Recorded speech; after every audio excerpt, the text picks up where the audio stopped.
Now, back to school. A middle school student facing a nearly 3-mile walk to get home after school after a bus ride. That's the worry of more than one Jacksonville family as the new school year begins 10 days from now. After a few years without it, Duval County is once again offering transportation for students in magnet programs. For most, the buses pick them up near their homes in the mornings, but in the afternoon, many children may get dropped a long way from home. Channel 4's Vic Micolucci talked to a concerned father and got some answers from the school district. Safety is a big concern. Jack Paris's 6 and 12-year-old sons are going back to school in less than 2 weeks, and he's worried about how they'll get home. He says his two boys will ride different buses and have to walk home separately.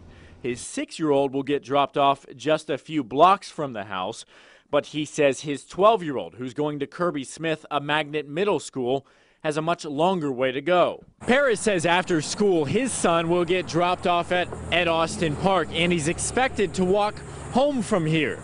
We checked it out ourselves, and turns out the distance is a little less than 3 miles. Paris says that's just too much for his son to walk.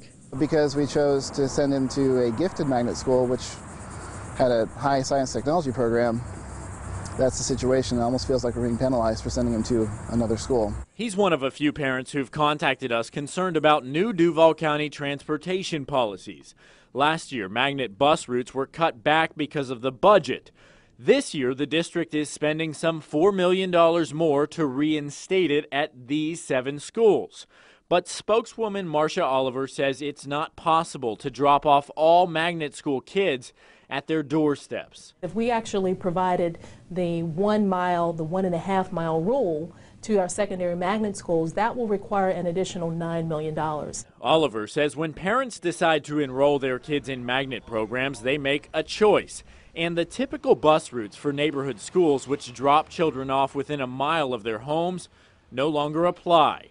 She says private bus companies used when there were no public buses are still available. When you make those choices, you need ample information, and this information has been available to them. We'll manage because we have to, but I know there have to be parents that are in much worse situations than we are.